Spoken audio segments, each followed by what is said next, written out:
welcome back to Drunk Storytime with Quefish. I am Quefish. I am almost empty. I am drinking the big sipper wine. And, well, that's the last I'll be drinking of that wine. So, Big Sipper Wine, founded at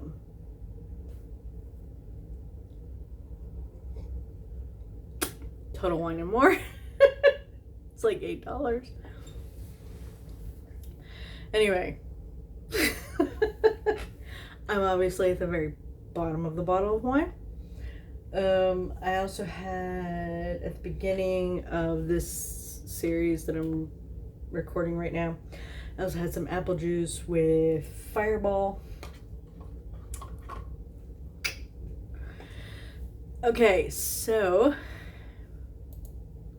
let's get into this adorable little story. Well, I'm assuming it's adorable. I read like the first few paragraphs or something like that. First few lines. And I was immediately like, I need to stop because I would like to record this because it's so funny. Or anyway, so this story is called Truce by the Magic Rat,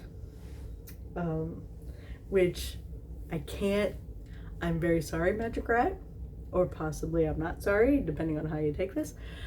When I see that, all I can think of is The Highway Rat, which was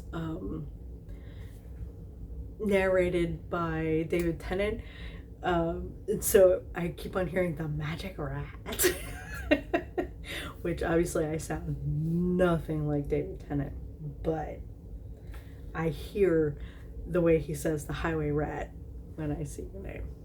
So I am the rat of the highway. Okay, so Truce by the Magic Rat. Gabriel, Sandalphon, and Michael are ordered to make nice with the ineffable idiots, but things don't quite go to plan.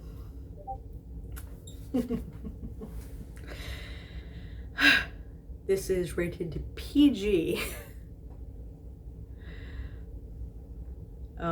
And I will put the link to the story down below because they have other links in the story. Okay. Aziraphale was not entirely certain why Mother decided that Gabriel, Michael, and Sandalphon had to make nice with him, but he was not about to question it.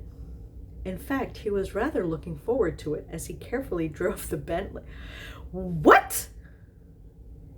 He carefully drove the Bentley to the apartment he now shared with his favorite demon. Gabriel was seated beside him. I apologize. I know that this is, just in case this is the first time you're watching one of my drunk story times, I am drunk. There will be spoken typos.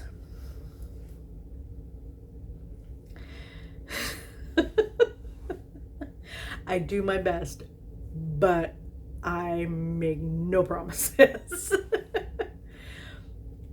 Gabriel was seated beside him. Michael and Sandalphon were in the back seat, and the car was having tantrums. Oh, Bentley! No, Bentley, be nice. As the machine began driving slowly and very jerkily, Aziraphale rolled his eyes and addressed the vehicle. If you make us all sick, is that something you really want to deal with? Angel vomit all over your interior? The Bentley immediately settled down. Gabriel stared at it, uncertain how to react. It understood you? I have no voice for Gabriel, I just realized that. She's very clever, said Aziraphale, And let us be thankful for that, because I am not an accomplished driver. Where are we going? Asked Michael, sounding annoyed. Into the den of iniquity, said Aziraphale jovially. The source of all horrors. Crowley's apartment. Why? Whined Michael. Mother wants us to make nice, said Gabriel firmly. Why? Whined Michael again. Why? Gabriel looked vexed. Do I look like I question Mother? If Mother says we must, then we must. Stop behaving like a child. Michael stuck out a long tongue and made a face behind Gabriel's back. I saw that, said Gabriel. How? Asked Michael. 1, rearview mirror. 2, I am an angel and I literally have eyes in the back of my head.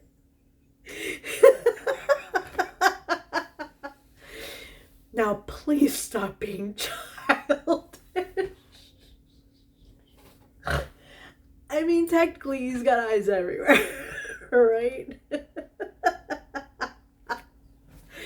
Oh my god, it's so funny. Michael and Sandalphon stared at Gabriel, both with their usual deadpan and vaguely annoyed expression. Then Sandalphon pointed a finger at Michael. Oh, no! I'm not touching you. I'm not touching you. I'm not touching you. Sandalphon said, I want a pony. Said Michael. Gabriel rolled his eyes and sighed loudly. I want to smite both of you.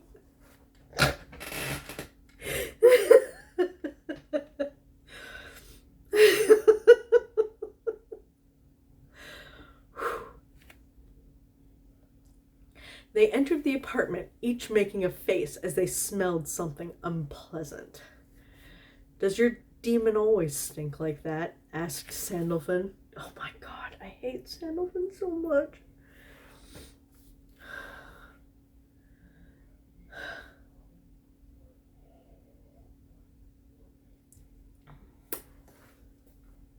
Aziraphale glared at him. My Crowley does not stink. But something did smell awful, like swamp water. Crowley, called Aziraphale. Hello, Angel, called a jovial voice from the back of the apartment. Moments later, as Crowley appeared, looking terribly pleased with himself. He was a complete mess. He was not only soaking wet, he was filthy, covered in mud and dead plants and squished as he sauntered over to the angel. Ugh. I'm hearing that in my head, that, like when you're stuck in rain and you squeeze. Crowley, what on earth happened to you? You remember that building half a block from here that they tore down? Yes. And they found archaeological stuff under it? Yes. So they dug a bloody great hole to get it out, and then the rains came and the hole filled up with water? Yes. Well, I didn't.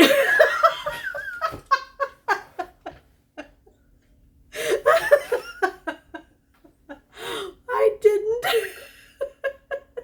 I wish they'd bloody told me, because I fell in. Oh. Oh, you poor dear. Let me pour you a nice bath. In a minute. Crowley prowled closer to Aziraphale, smiling down at him in a wholly predatory manner. Aziraphale gazed up at him, his expression utterly without fear. Gabriel braced himself, expecting the demon to lash out in some way. Gabriel. But Crowley did something different. He held up a badly made white alabaster box. It was a terrible piece of art that honestly looked as if it had been made by a very small child with a very big hammer. The three standing behind Aziraphale did not know the story, but it must have been a profound one because Aziraphale immediately burst into tears. As he slowly accepted the box, weeping hard, Crowley edged yet closer. Aziraphale threw his arms around him, and the pair held each other. "You are the sweetest, most darling..." Crowley flung his head back and sighed loudly. "Tell everyone, why don't you?" Aziraphale managed to smile through the tears. Crowley lowered his head once more, and the two gazed at each other. They were almost nose to nose, eyes locked on one another, standing in a comfortable embrace. Then Aziraphale stepped back slightly. "I'll pour you a bath." "With bubbles?" "Of course." Aziraphale glanced down at the box, tearing up once more. He raised his eyes to look at Crowley again. "Thank you." "Any time, Angel." There was another long and intense pause. Then Aziraphale went off to start Crowley's bath. Crowley watched him go, then looked at the trio before him. Sandalphon was about to speak, but Crowley was not interested in anything this being had to say. "Sorry, I have strings on my pants, and they're driving me insane." "You're going to shut your stupid little mouth right now, or I shall spit hellfire straight down your throat, and then toast marshmallows over your flaming corpse." "I don't think he likes you," said Michael dryly. "I don't like any of you," said Crowley. "You're only here because it's important to my angel. And why that would be, I haven't enough imagination to comprehend, and I'm the one who created binary code." "We swear to respect your home and be on our best behavior," said Michael. Michael does seem like that type. Very brown-nosy to whoever is in charge, even if that's a demon.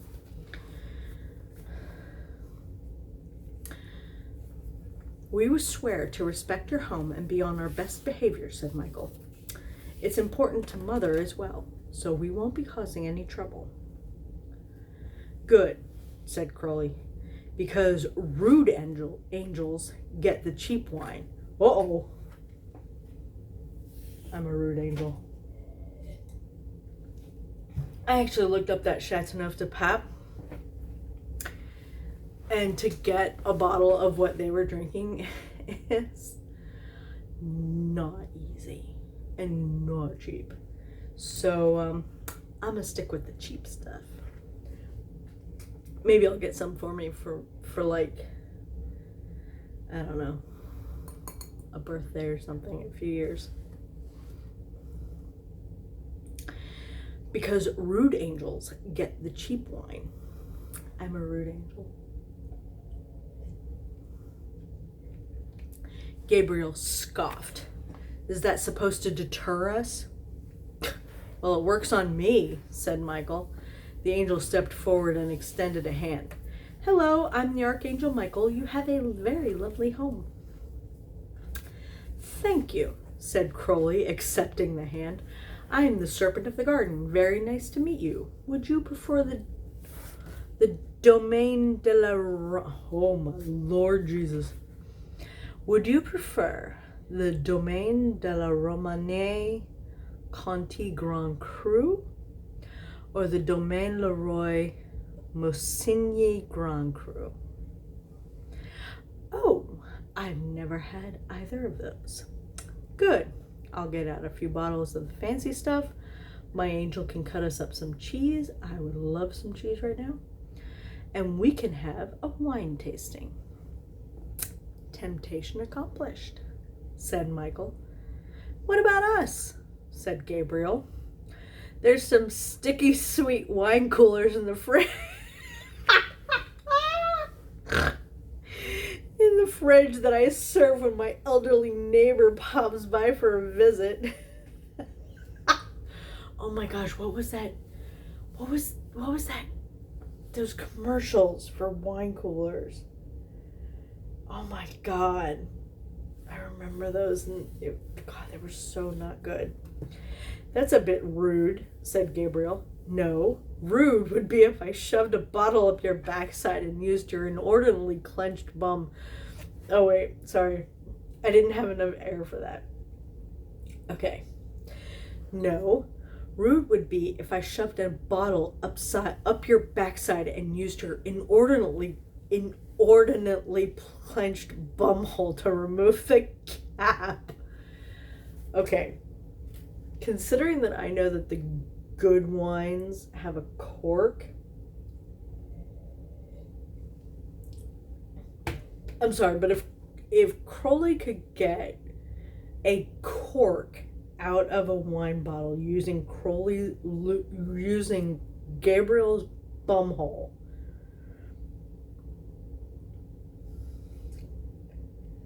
I don't know who that says better of, honestly.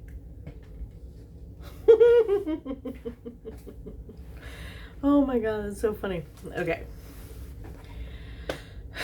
Rude would be if I shoved a bottle up your backside and used your inordinately clenched bumhole to remove the cap. Michael slammed both hands over her mouth to avoid laughing out loud. Gabriel looked outraged. I am an angel. I do not have a bumhole. Then that would explain why you're full of shit. Michael was laughing too hard to stand. Sandalphon glowered at the demon. I believe we are all here to make nice. No, you are, said Crowley. I'm here to devour your skull in the event you upset my angel. Parlor's this way. Come on. Oh my God, it's fucking amazing. Michael followed Crowley, snorting and snickering. Gabriel stared violet beams of hate at the back of Crowley's skull. Gabriel, Sandalphon said quietly, need I remind you that Crowley was perfectly willing to face down Satan himself with only a car door handle? It might be better to just not butt heads with him at the moment. One of these days I'm going to skin that snake and turn him into matching boots and belt with enough left over for a jacket. You can't wear those colors, Sandalphon reminded him. Yes, that's the reason not to do that. Colors are bad. Gabriel grit his teeth. And on the 12th day, Mother invented dye and bleach. Gabriel! You're not making nice. Oh, shut up! Why is it that I still give Gabriel, like, my British inflection? That's fun. I just realized that. I don't read Gabriel very much. They entered the room Crowley called a parlor and found Aziraphale setting up a full tea with Beelzebub seated in one of the chairs. Why are you here? Asked Gabriel. To watch Crowley lunge at your face when you insult his chubby little angel toy. You're such a bundle of delight. Gabriel paused as he noticed a small and ancient statue on a table. It was marble, trimmed in gold and onyx, and featured a demon and an angel. They seemed to be fighting? Wrestling? He peered closer at the exquisitely made piece. Oh, no, neither. Definitely neither. That statue is so fucking good. Seriously. Aziraphale finished setting up the last few delicacies, then turned to Crowley. Your bath's all ready, dear. Crowley briefly dipped his head to touch noses with Aziraphale. Let me know if they get out of hand.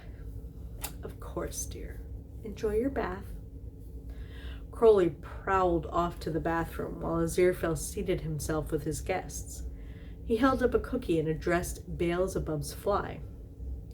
Is this your cookie? I think it is. What's its name?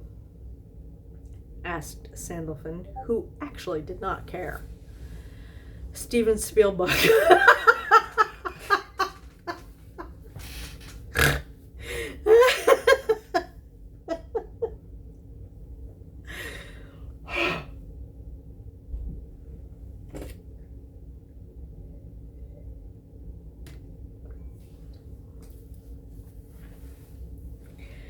Steven Spielberg, said Aziraphale as he placed the cookie on a napkin on the floor. The fly hopped down to munch it, crunching away at the treat. Are you going to give her jam too? Asked Michael. Don't flies like jam? No, said Aziraphale and Beelzebub at the same time, with the same note of horror in their voices. No, said Aziraphale, repeated Aziraphale, this time in a whisper. Never give her jam. Horrible, unspeakable things happen when she has jam. The fly buzzed and crunched. Gabriel stared at it. She's a fly. What harm can she do? How about we lock her in a small room with you and you find out? Said Beelzebub, as Aziraphale began pouring the wine. The angel glanced up and smiled as a boy of about 12 wandered into the room, yawning. Hello, Adam. Did you have a nice nap? Yeah, but then I smelled cookies and woke up. He looked at the fly and froze.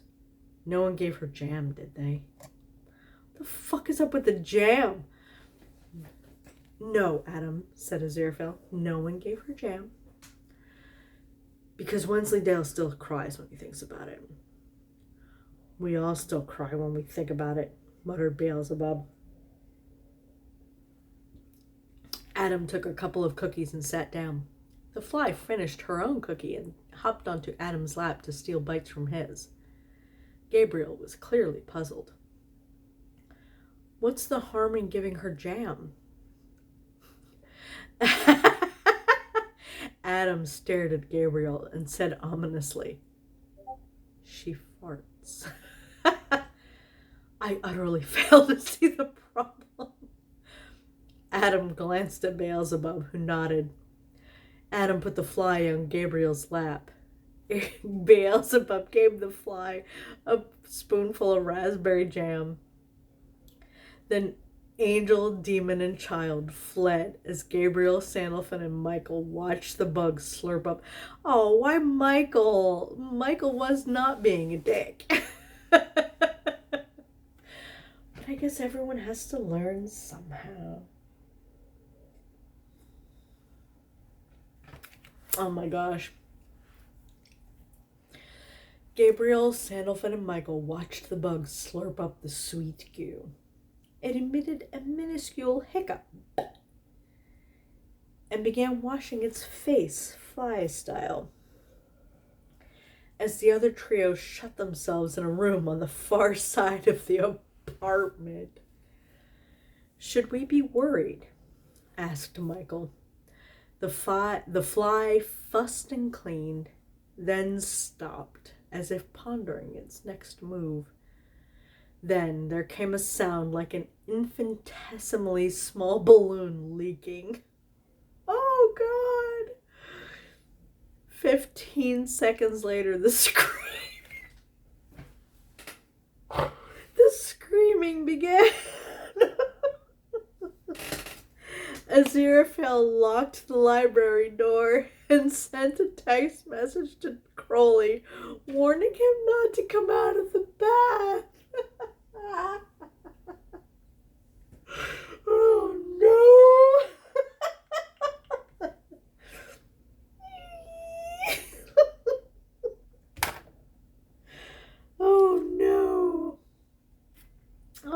did you do it to Michael, though?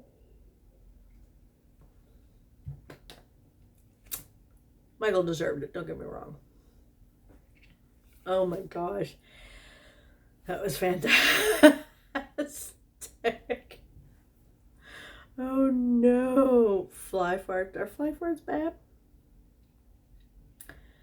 Is that something that's been studied? I don't know. I don't know if fly farts have been studied. I'm not a fly fart studier. But this was great. Oh my gosh. Oh. So thank you very much, Magic Rat. That was fantastic. Farting flies. We'll find the link down below. Thank you very much for... I don't know what I just did. Thank you very much for joining me.